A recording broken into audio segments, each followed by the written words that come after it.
اهدنا الصراط المستقيم صراط الذين أنعمت عليهم بيانا لكل شيء وإيتاء والمنكر والبغي يعظكم لعلهم من أنفسهم وجئنا بك شهيدا.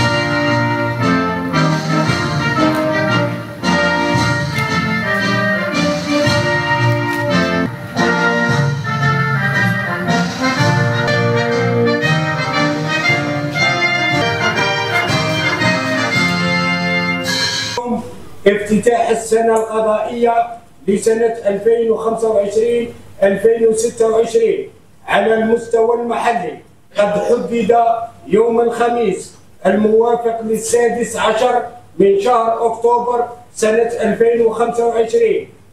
يسعدنا في هذا اليوم العزيز أن نلتقي اليوم بمناسبة افتتاح السنة القضائية 2025-2026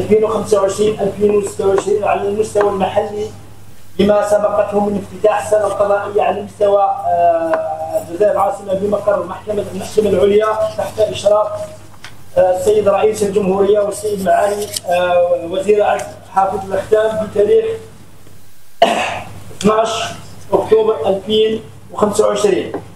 إننا نلتقي في هذه المناسبة وهي فرصة نقف فيها على ما حققناه وما حققه قطاع العدالة بفضل الإصلاحات الجديدة للقضاء. إنه لمن دواعي الاعتزاز أن نلتقي اليوم في مراسم افتتاح السنة القضائية الجديدة 2025-2026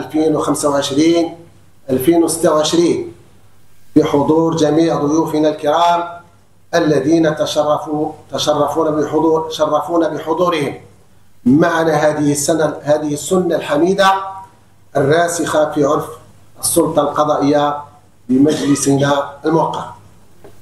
وبهذه المناسبة الكريمة أغتنم الفرصة لأنوه بالرعاية العظيمة التي توليها الدولة الجزائرية وعلى رأسها السيد رئيس الجمهورية للمؤسسة القضائية بما تحمله من نبل رسالتها في المجتمع وتعزيز مكانتها بين مؤسسات الدولة، وذلك لتمكينها من بسط سيادة القانون وحماية الحقوق والحريات وخلق جو الاطمئنان والاستقرار داخل المجتمع. وفي الأخير أجدد لكم جميعا شكرنا وامتنانا بحضوركم معنا هذه الجلسة الاحتفائية، وفقكم الله لما فيه الخير والصلاح للعباد والبلاد.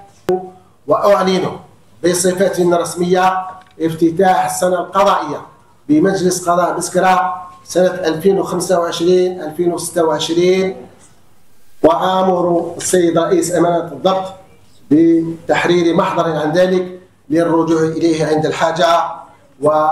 والجلسة مرفوعة وشكرا.